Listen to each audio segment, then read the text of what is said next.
Starlink satellites కుప్పలుగా కింద పడే పరిస్థితి. Why? మొబైల్ కనెక్టివిటీ కోసం పెద్ద పెద్ద టవర్స్ కి బదులుగా స్పేస్ లోనే శాటిలైట్స్ పెట్టి వరల్డ్ లో ఎక్కడున్నా నెట్వర్క్ ని యూజ్ చేసేలా అండ్ ఎంటైర్ గ్లోబ్ కి శాటిలైట్ ఇంటర్నెట్ ప్రొవైడ్ చేయటమే లక్ష్యంగా పెట్టుకున్న ఎలాన్ మస్క్ కి ఇప్పుడు సోలార్ యాక్టివిటీ కొంప ముంచింది.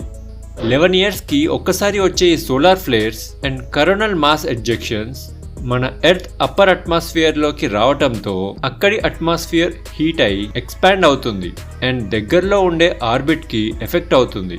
సో ఏవైతే శాటిలైట్స్ 300 to 600 కిలోమీటర్ ఆల్టిట్యూడ్ లో ఉంటాయో అవి పడిపోవటమో ఆర్ పాడవటమో జరుగుతుంది.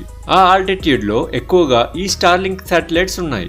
స్పేస్ ఎక్స్ ఇప్పటికే 7,000కి పైనే స్టార్లింక్ శాటిలైట్స్ ఎర్త్ ఆర్బిట్ లోకి పంపింది. బట్ ఈ సోలార్ యాక్టివిటీ ఇప్పుడు పీక్ స్టేజ్ లో ఉన్న కారణంగా ఒక్కొక్కటిగా శాటిలైట్స్ కింద పడిపోతున్నాయి. లాస్ట్ ఇయర్ ఒక్క నెలలో 37 శాటిలైట్స్ కింద పడ్డాయి. మొత్తంగా 4 years లో 500కి పైగా స్టార్లింక్ శాటిలైట్స్ కింద పడిపోయాయి. ఈ సోలార్ యాక్టివిటీ వల్ల వీటితో పాటు చాలా శాటిలైట్స్ కి లైఫ్ స్పాన్ తగ్గుతుంది. Weather satellites, communication satellites and ISS తో కలుపుకొని. కానీ స్టార్లింక్ లాంటి శాటిలైట్స్ కి డ్యామేజ్ కొంచెం ఎక్కువే. అందుకు ఇప్పుడు స్టార్లింక్ శాటిలైట్స్ ని రీడిజైన్ చేసే పనిలో స్పేస్ ఎక్స్ ఉంది.